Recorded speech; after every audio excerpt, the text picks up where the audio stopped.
Okay, I just got, look at my hair, it's magic. That says toilet paper because it's her turn to buy the toilet paper, but she didn't buy it. We went almost a week without, she's just not going to do it. She's 18.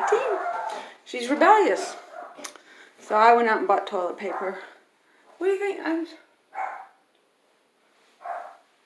It reminds me of like someone I saw in a movie once, and they're like, who was that? I don't think it looks right for me though, but I'm going to wear it a little bit and see. Let's go look at the teenager's room. Yeah. She's doing pretty good. This is one of my favorite paintings about Tom, one guy I dated. 3 million, 3 or 4, you know. If you're a billionaire, you might want to donate 20 to the school. So all my paintings are kind of out. This one is like a really,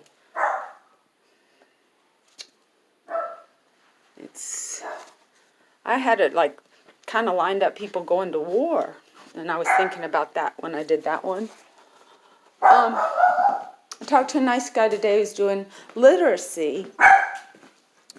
And so he and I are going to get back because our ideas complement each other for my swim team and things like that. And I've been watching, but he put his phone number there to call him, so I called him. And we're going to talk a little bit more. I just love that food one. It's actually a stomach being stapled. And I mean, I didn't really do that, but my idea is, well, I went through an eating disorder, and I see really obese people. And I've had members of my family and friends to get their stomach stapled, and they still don't lose weight. They'll drink milkshakes and stuff like that. So to me, it's a psychological. When you think of the concentration camps and how they starve to death and stuff like that. And sometimes when the emotional appeal is not available from a parent, they might give you a piece of chocolate cake to shut you up. And it will. You will not talk about your feelings. You'll be so consuming that chocolate cake that we don't reach you. And then you could set it aside and push it down. And going to a substance might make you feel better. Like food. Doesn't have to be drugs. Food is a drug. It's got chemicals in it. Some people are chocoholics and stuff like that. I think, and I've done a painting on this, my dad was super critical and thought it was a lack of character to be overweight, and kind of was not sitting well with me. Because to me, it's like, if that's your problem, that's just a burden. I mean, it's harder to run, it's harder to fit in if you're really overweight. So I did a drawing about an overweight lady, and I said it's a burden. And my daughter was having some weight problems during the divorce, my oldest daughter, and I took her to Weight Watchers. I was so stupid, she needed a counselor. And the Weight Watcher said, well, instead of eating 2 pieces of pizza when you get home from school, or 2 mini pizzas, just eat 1. And she did lose a little bit of weight, but I think it took her a lot more therapy for whatever she was dealing with from that divorce. It's pretty shocking to have your mom and dad not love each other and provide that security that you feel from a partnership. And then on top of it, let's take this off, you're hearing fighting and disagreeing. So your stability as a child, depending how old you are, it can just be sad if you're a full adult. You're like, oh, I'm so sorry they're going through this. But I hope I never have to go through it again. It was not pleasant. I can't say for sure that I wouldn't make a mistake, but I'd try to marry someone I'd stay with for longevity. Sometimes the behaviors get too bad. You can't live with them, whatever they are. And I'm not going to pin names on things, but so my idea for this school, I'll talk about it. Not anybody watches it. Who cares about world peace? I know that's like a gestalt that's too big for anyone to like chew, but I've thought about it a lot. And I think things you apply to it on a person-to-person basis, psychology, we're all the same. We're all humans. We have different cultures. We have different religions. And people are different. Some people are more sensitive. Some people are more dogmatic. You have all different kinds of species and people and stuff like that. So I think communication, that was one of the things with my school, is that everybody's going to learn to speak American. We keep your native language, but on top of that, American, so we can communicate. And Greek, if I can do Greek. And we're going to do the alphabets and things like that about different countries. And if you're not getting the picture, I'm putting one in Pakistan right away. After meeting a guy from Pakistan that says the dogs are unholy and they get beaten and they're kept outside. And the reason for this is because the ungenerous Americans, so to speak, they're really taking out frustration on wealthy people. You know, they see our bred dogs. I'm sure they can see the AKC. It's just too much. It's like, how do you have so much money when we don't even have schools? And being that I have an in there because he speaks Pakistani, and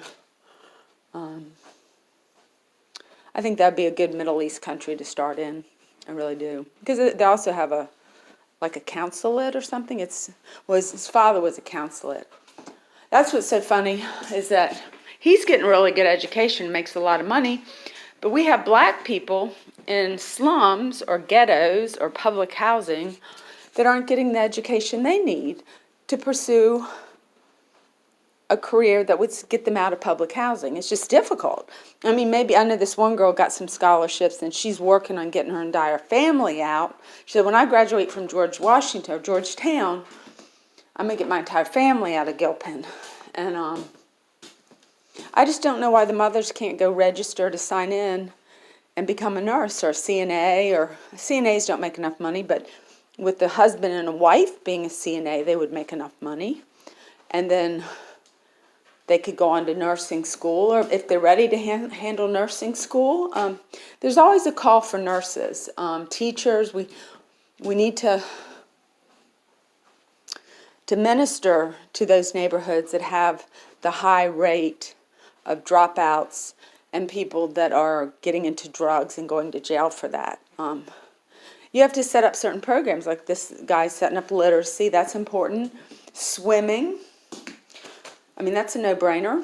Swimming. I mean, not only is it life-saving, like, you might be a little bit important. We don't want you to drown. I mean, how unimportant is the person that you can't teach to swim?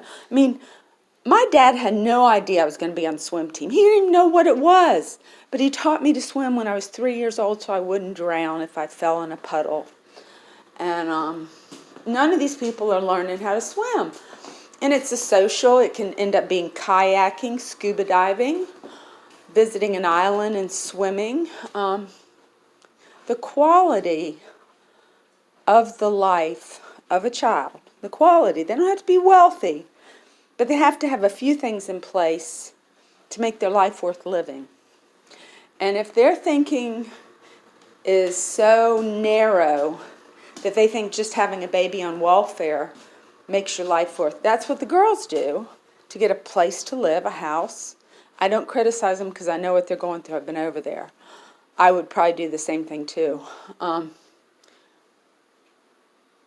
Plus, in the school system's not based on Sir Ken Robinson. I mean, why give an elementary school kid a bad grade? Do you want to demean him? Let the teacher decide, do a little recording in her notebook what he's doing good at, and put a little blue arrow and say, go look this up, see if you're right. I never want to see a third grader get an F. There's no need in it. You don't need to lower their self-esteem like they're stupid. Some kids are better at math, some kids aren't. And we need all kinds. We need poets, we need movie makers, we need Disney people, we need theater people. To make this world big and beautiful and have diversity, you don't demean a child in school when they're in elementary school. You just say, okay, I'm going to make a note. This isn't your favorite subject. Let's try to find out what you do love and what you excel at. And then be real. Say, math is not so much your thing. I mean, you can keep trying, and I want you to. You can repeat the whole grade or the class if you want to go at it again. And things might change in your adulthood. For some people, they do. But I'm completely against grades in elementary school. They don't need to see an A. You can just you can put a sticker of a unicorn, or give them a little sticker that they did it. The accomplishment of doing the work. That's what we need. that you did it. And then you work as a team. You can have projects where they work as a team and they all have input, so they learn teamwork. Because that's what's going to, it's not the Ayn Rand world where we're just individuals fighting against a harsh humanity. In today's world with the population, we have to work as teams. That's how I feel with my project. I understand people don't understand it yet to know whether or not they want to be on the team because it seems so impossible. It really does, but I've tried to simplify it down and say, look, it's going to be a little school, 156 students. They'll grow up with a democracy. We'll go by Thomas Jefferson's Constitution, not Ayn Rand's. I think someone in Ayn Rand world stole one of my paintings so she could get ahead. I've had a few people do that. That's not Thomas Jefferson's Constitution. He wants, free education so you can get ahead. But what we're having in poor neighborhoods that are oftentimes black, I'm not saying it's the skin color. Some people say it's the skin. Oh, well, they're black.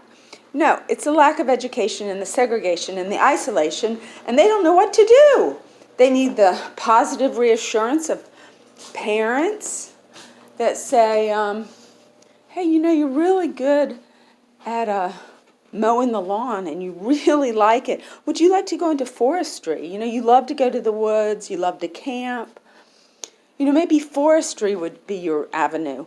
But we need officials, we need people that are designated to care about each individual student and look at their work. Don't try to demean them to get them to work harder. I got an F, so I'm going to work, and that doesn't work. That just says I don't like school, and I'm going to drop out if that continues. And of course, there's studio music and instruments. And why would we not have a good music program in public schools? As much as Americans are good at music and as much gifts as the creativity and the freedom that we're allowed to create, and I think that helps the arts. The fact that I can pick up, get in my car and drive to California.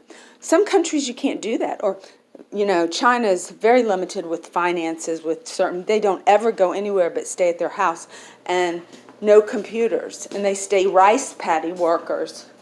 Americans don't really have that problem. I would say the closest is like living in the slums where you're not getting traffic.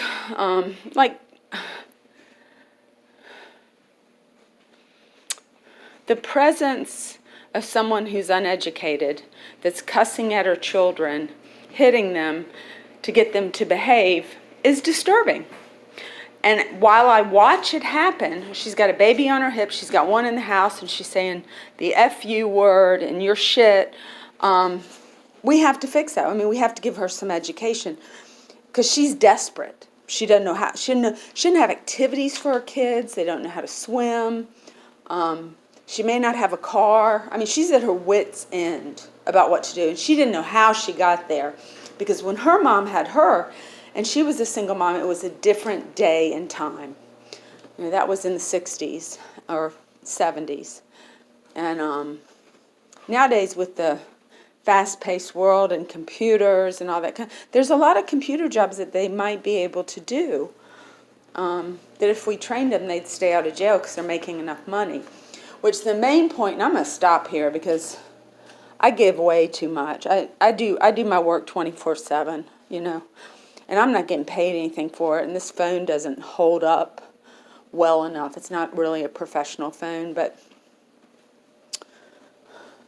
whenever I say education, I don't mean what you think of in public school. What I mean is like snow skiing.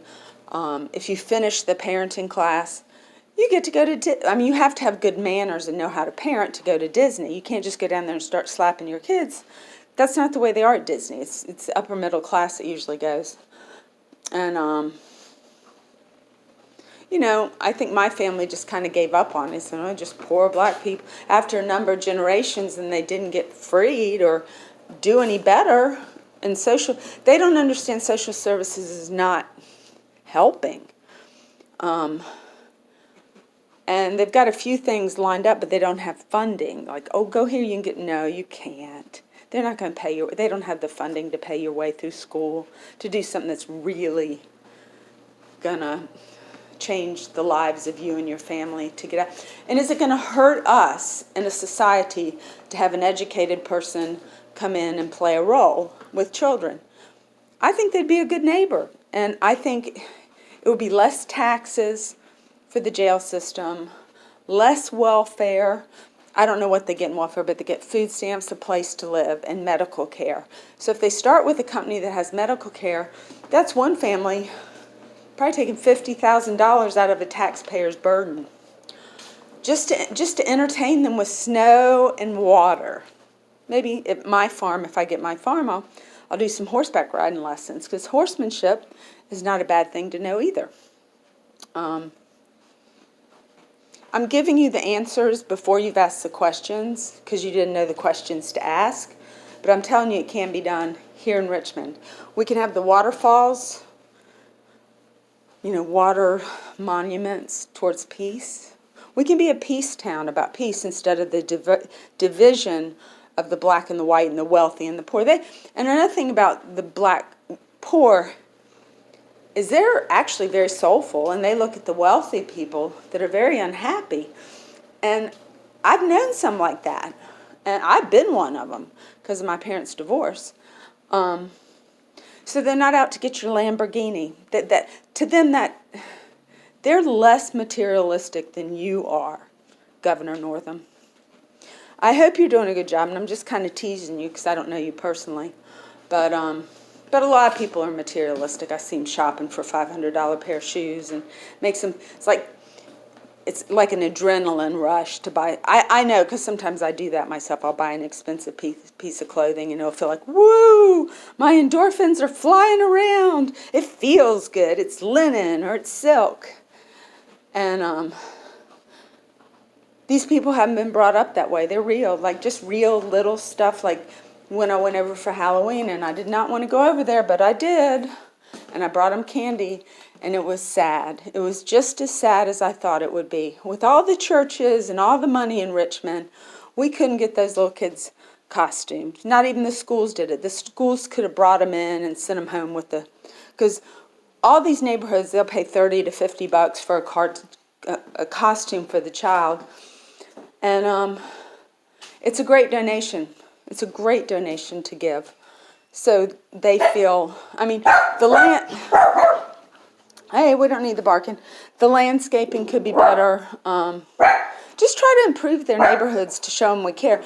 I would do a big trash truck if there's trash, and have the residents pick up the trash and give them $10 for each bag or something.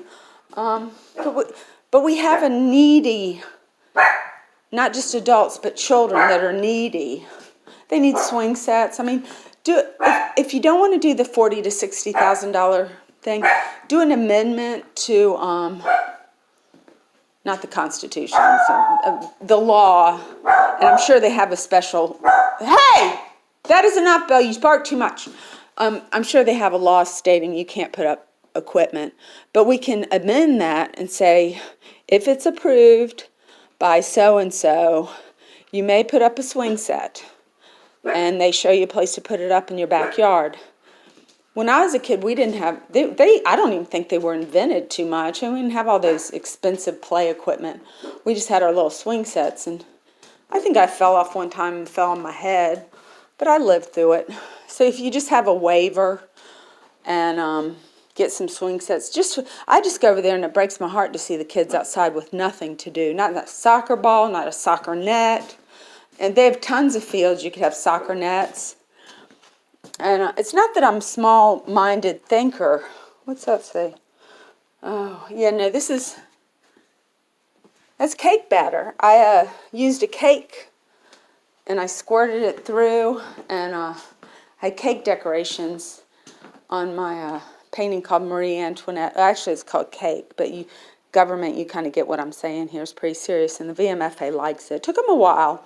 After about a week, they said, no, we like this. I'm all about removing people from public office that aren't doing the right thing for the public. And it is the right thing to get these guys out of jail, give the kids a reason not to go to jail, give them a trade school to go to if they don't want to go to college. When they're 18, they cannot rely on their parents to support them. And they have to get a job and support themselves. Or maybe they can stay at home till they're 20 or something, the mom can help. But I don't see why trade school can't start in high school if that's what avenue they want to do is trade school. This was an angel. That one is really funny. I set up a still life of fruit. And I set up a pineapple and peaches and a banana. And by the time I'd gotten the shape and the colors, the banana had gone bad, so it's rotten fruit, and I have an angel praying for them. And I hope our delegates aren't rotten fruit. They get a really big ego. It goes with the territory. So how you dismantle an ego so big that you won't listen to your constituents? Sometimes they just have to take you out, the constituents. And they will. Trust me, there's enough NRA people that are not going to stand around and let this country turn communist. So just do the right thing. Get these kids educated. There's no reason a guy from Pakistan should have more education than a guy from Gilpin. He had a wealthy father. The guy in Gilpin doesn't have a wealthy father. So the government, because they were our slaves, we used them for 200 years at least to build our houses, build our roads. We never paid them a penny, and we gave them great psychological suffering if they wouldn't do the job, or we would sell their kids away. I can't see how. And the Native Americans are another one, which I'm suggesting you move to waterfront properties, let them do their Native American activities, and have tourism come. Gambling, get that out of the state. And another thing is, whoever's racing horses, make it illegal. Just illegal to put Lasix or any chemicals in that horse. They're steroid, it's ridiculous. It's very cruel to animals. And I worked at Marion DuPont Equine Center. I was fortunate enough to have that position doing the endoscopes. But they endoscoped the racehorse with ulcers, which are super stressed from being in a stall, going out. They're just being used for, they're not a horse. They're like we're going to race this horse and we're going to make money. They get in that mode. And it's so sad. It's so sad. We should not treat our animals that way. Horses don't mind racing a little bit, but if you're whipping them so hard and putting Lasix in their lungs so they don't bleed out, just go for the natural ability of the horse. If they break their leg on the trap, put them down. But that's what you're risking when you take a racehorse out there. They're going to break a leg. And it happens it happens with fox hunting. It happens all the time. They're very delicate. It's just like a number of toes. And one little toe is down on the ground. It's very nimble and beautiful. But the reason we have horses is for enjoyment of humans. Some countries eat them. I think we sell some across the country, some of the wild ones. But, I had a friend with a $100,000 horse, and it's a whole different ball game. For me, it was always just fun. It was just fun. Just have some fun. With my kids, I did 4-H. So we did. The little shows were really cute. The little girls would dress up in their suits, and we weren't rich. I think our pony cost us $2,500, but we were well enough off to have a barn and a few horses. And I sold my Molly to some guy who was wealthy, and he had 25 fox hunting horses that he had a fox hunting club. That's a little bit more money, but for the World Preschool, the money I need is the first thing I got to do is pay my architects to draw the building, and then I can present that. But I got to pay the architects something. I'm not sure how much that costs. It depends on the price of the building, but I'm not going to seriously consider going and talking to the architects until I have something a little more solid, money-wise. Like I got to fork out $500 just to start the nonprofit. So once I get the nonprofit started, we'll see how it goes. I think it's going to happen. I know my architects who think on a very not small. They're Diogenes too. They're big on history, Greek history, and knowing all the buildings and stuff like that. So I have to talk to him more about getting a price and making it realistic. Because I've gotten the okays and they want to do it. But until I actually have some money in the bank, because, they pay people and it's not like they can donate. It's not going to be a donation school. We got to make it survive by people that believe in it. I think my paintings go at $1 million. If you feel like you want to donate more, I probably need a few billion to keep things going for a while, and then I can sell t-shirt prints, and I got some pretty cool images, postcards, all that kind of stuff. I got a chocolate sauce that's to die for. It's got butter and chocolate, and also a hot dog sauce. If I could get it in baseball stadiums, I'd sell a ton of that. And so what I think too is in the future, if whoever takes my place, I would say it'd be some kind of artist or something. But sure, I would I know people don't like Coca-Cola, but they're a worldwide corporation. If they wanted to give me $1 billion for a painting, I would say yes. It's not that bad of stuff. I'm not really into the alcohol or cigarettes. This is a school, but corporations that have money are welcome to buy a painting and donate it to a museum for people to see if they want to look at them in person. And I have a movie I've sent I kept documents and tape recorded everything for a long time, so I have to go through that and pick out the most important points. And I'd like to work with an editor on that who makes movies, because it's just a big waste of time since I don't know what I'm doing. I know what I experienced and I can talk about that, but to edit it, like James said, Mom, I can't even read your letters.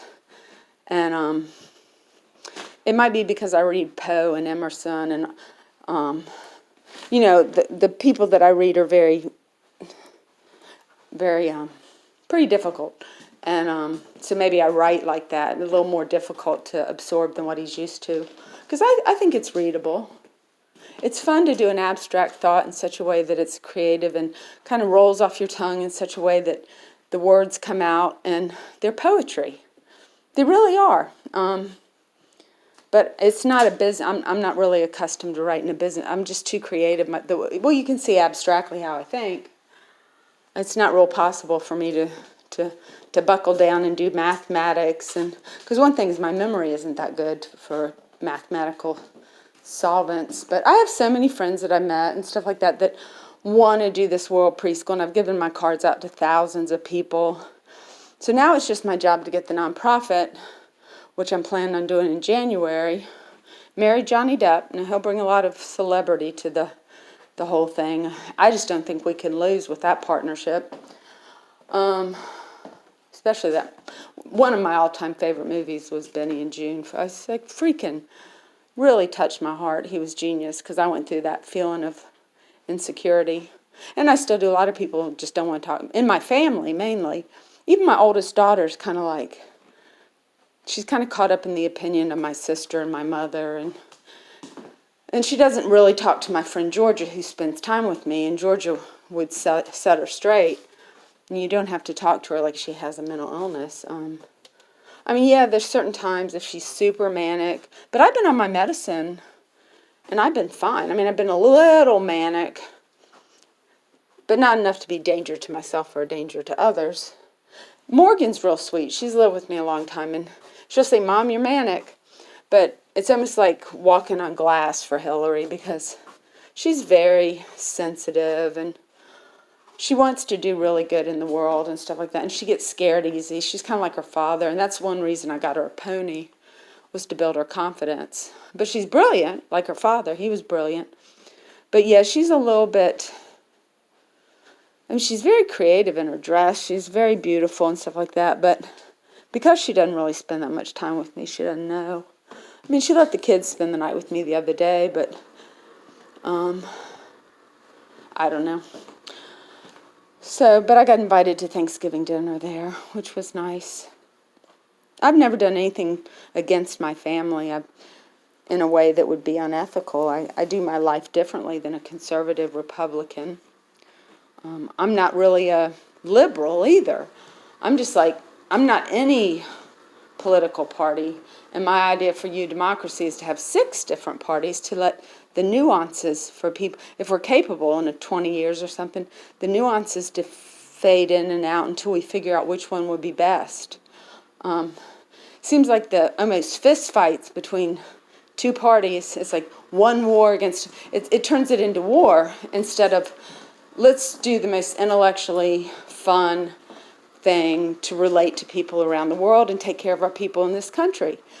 Ideas and where the money, people make promises, but they don't get the money.